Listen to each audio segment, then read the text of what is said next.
At ayan nga po mga kaibigan, pupunta po tayo sa nalakarin kong papeles dun sa nanay kong nasawi last 2 weeks ago. Pupunta po tayo ron sa financial assistance sa Gasdambide. Kaya po nakaporma tayo ngayon. Ha? Diba? Okay. Pormahang tanga mo. Salamat mo nga pala sa mga viewers ko. Ikaw. Ikaw na nga lang nag-iisang viewers. Ayaw pang kumaway. Paalis na ho ako. At ito yung asawa ko din na naman mga kibo. Dahil nakita niya na naman yung kanyang gwapong asawa pag nakabihis. At isang ano lang po. Sa inyong kalaman.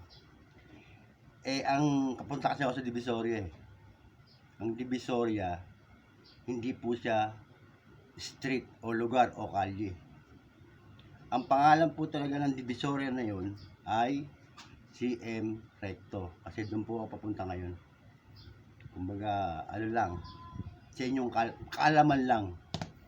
At ngayon po, siyempre, bago ako aalis, hindi mawawala yung joke, siyempre. Natawa ka na naman, ha? Dahil nga po, lalakad na ako, wala man akong motor, wala rin akong kotse. May tatanong ako sa inyo, may nakakatawa ng konti. Ano sa hapon ang may sasakyan? Dahil may kaugnayan ito sa paglakad natin ngayon. Ano sa hapon ang may sasakyan? Ano? Ito palagay mo. Ano sa hapon na? Salitang hapon ang may sasakyan. Nakakutsi. Corny. Paano naman yung walang kotse? Katulad ko maglalakad. Sasakay ng jeep. Di namamasahi.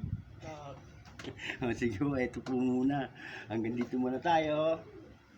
Patay mo nga.